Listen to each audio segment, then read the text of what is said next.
I heal now, I don't have a repel any repel to wear off.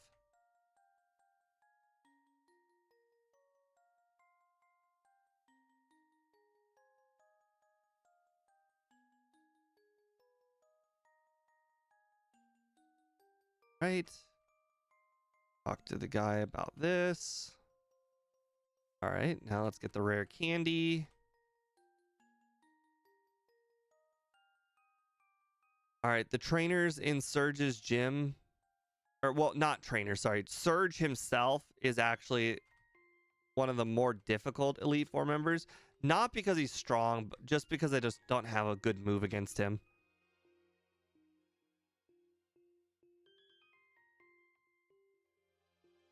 I'm mostly going Shadow Ball, except for the Magneton, which is Fire Punch. His Pokemon are relatively low defense. Like Raichu here's got low defense, so even though you would think that my other moves would be better, it's not. Electabuzz also low defense. Electrode's not really low defense, but it's still not great defense. And Shadow Ball's power is just so much higher than the special. It makes up for the difference. Because we tried the special moves last time, and one of them survived. So all physical was just better.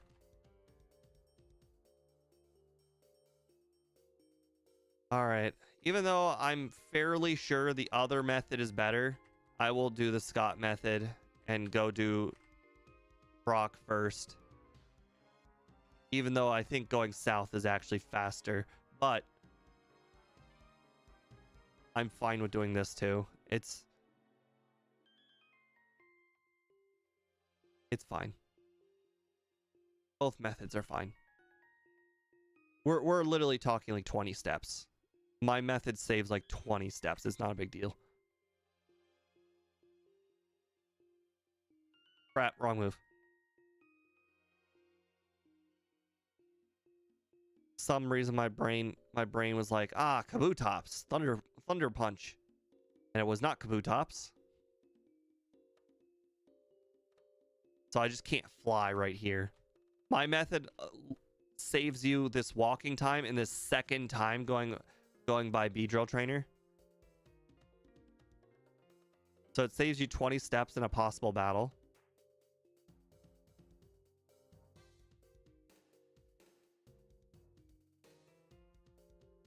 The steps between Brock's gym and that tree. My method allows you to just fly from Brock's gym. So that's all the save. Crap. Okay, so this is a second rare candy, so this brings us to 6, and then the final rare candy brings us up to 7. It looks like we'll probably get to... Oh, we're gonna be one level short of 73. Darn it. But we're not gonna do it. We're not gonna get the one level. It's not worth it. We're not trying to get extra speed here. We're just trying to get a good range. If we're... Oh, whoops, wrong move. If we're at... Oh, hold on. Low defense. Yep. Rapidash was the 2-shot with Thunder Punch. Shadow Ball, one shot.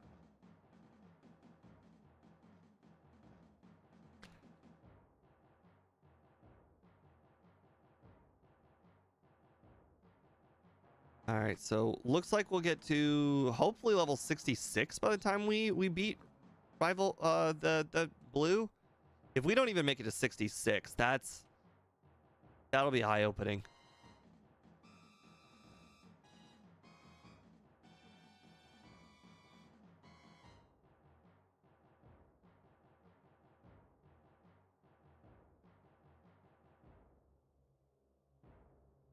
Interesting. I think I might actually just super potion instead of healing. I have to go in the bag anyways to put the leftovers on, so oops.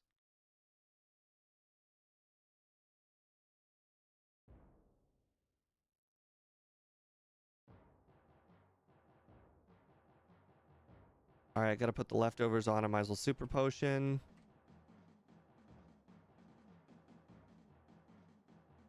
All right, I don't remember if he's hard, so we'll save.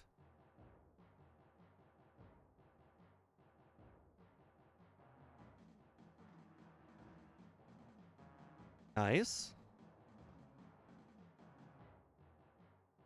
Could be easy here. Could be easy. Okay, also should be easy. Don't think I should be able to do good on this one, but that's fine. There's really not much it can do to me. Okay, Executor's defense was higher. I probably should not have used Shadow Ball. Oh well. Oh look, that was a range. Interesting. I made it to 66, so that's good.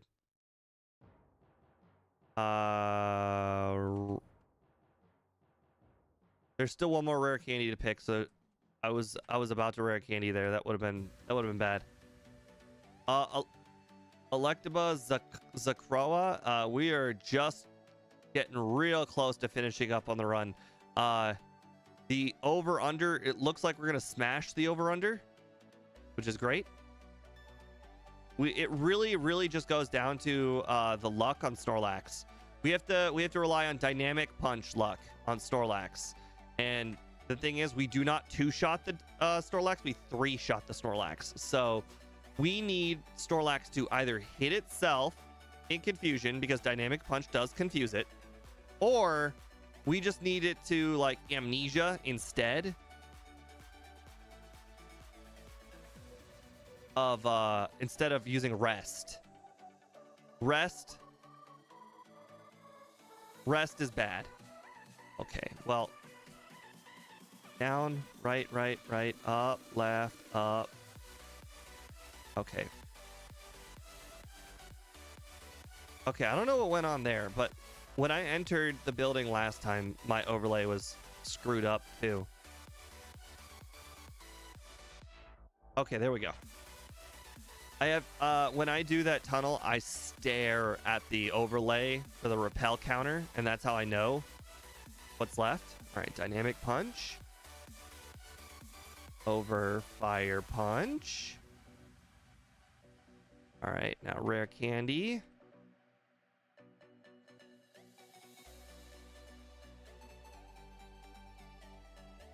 All right, we made it to 73. Perfect.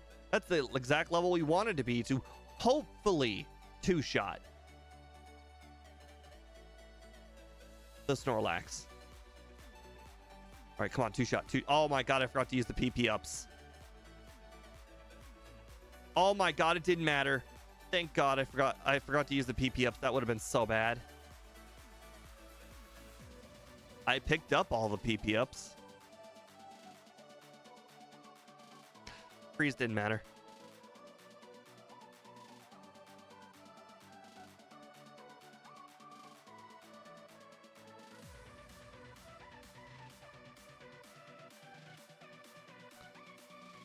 And the rain seals our victory. 117-23. Significantly better than I expected. All right. So let's take a look at the leaderboard, see where this puts us. No, it wasn't like a lot of luck. We did hit 250%, 250% that he didn't hit himself. But here's the thing. If he didn't hit himself that very first time, we did in fact do 50% damage at 73. So that was perfect. But if he didn't hit himself, he would have used the amnesia, because he always starts with the amnesia. So it was not that lucky on our part, but it was lucky that we hit the 2 dynamic punches. That was the lucky part, because you could easily miss like 3 of them. All right, let's take a look at where this is on the leaderboard. 117 puts us at just a hair ahead of Alakazam. So that Alakazam run is very, very old. So obviously I could do better at that Alakazam time, but still very solid time, considering we had to start with Psy Wave for the beginning of the run. But anyways, thank you guys for joining in on today's run. Glad I was able to finish by 7 o'clock, which was the goal time, because I have to go. So have a nice night, and I will see you guys on tomorrow. So good night.